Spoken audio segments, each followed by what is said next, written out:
జగన్ గుంటూరు మిర్చి యార్డుకి వెళ్ళిన సందర్భంగానే ఈ కనబడుతున్న దృశ్యం చాలామందిని కదిలించింది. నిన్న ఒక చిన్న పాప స్పందించిన తీరు, సరే ఆమెను ఇప్పుడు సెటైర్లతో మీమ్స్తో ఆమెను విరుచుకుపడుతున్నారు. వాళ్ళ తల్లిదండ్రులే దిగ్భ్రాంతి చెందే విధంగా విమర్శిస్తున్నారు. అది పక్కన పెడితే ఇప్పుడు ఇది కూడా అలాగే ఉంటుంది. మిర్చి యార్డు దగ్గర విపరీతమైన మంట ఉంటుంది. కోర్ అంటాం మనం, అంటే కారం కొట్టేటప్పుడు పక్క నుంచి ఉంటే ఎట్లాగో అక్కడ కారం అదంతా. అలాంటి ప్రదేశంలో జగన్ మీదన పడిపోయే విధంగా జనం, అక్కడ విపరీతంగా క్రౌడ్.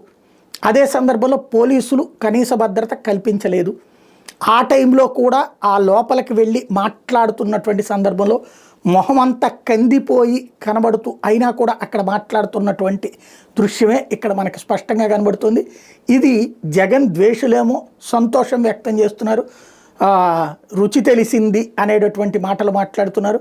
జగన్ అనుకూలరేమో ఎంత కష్టపడుతున్నారో చూడండి అని చెప్తున్నారు. బట్ ఒక డెమోక్రసీలో ఒక ప్రతిపక్ష నాయకుడు అలా రైతుల దగ్గరికి వెళ్ళి అలాంటి సిచ్యుయేషన్లో ఓ పక్కన కనీస భద్రత లేనటువంటి సందర్భంలో కూడా వెళ్ళి ఈ విధంగా ప్రజలతో కలవడం అన్నటువంటిది సహజంగా ఒక పాజిటివ్ థింగ్. వాళ్ళ అభిమానులకి, వ్యతిరేకులకి ఇట్లా జరగాలి అనేటటువంటి ఫీలింగ్ ఉంటుంది. ఒకసారి అక్కడ ఏం జరిగిందో చూద్దాం.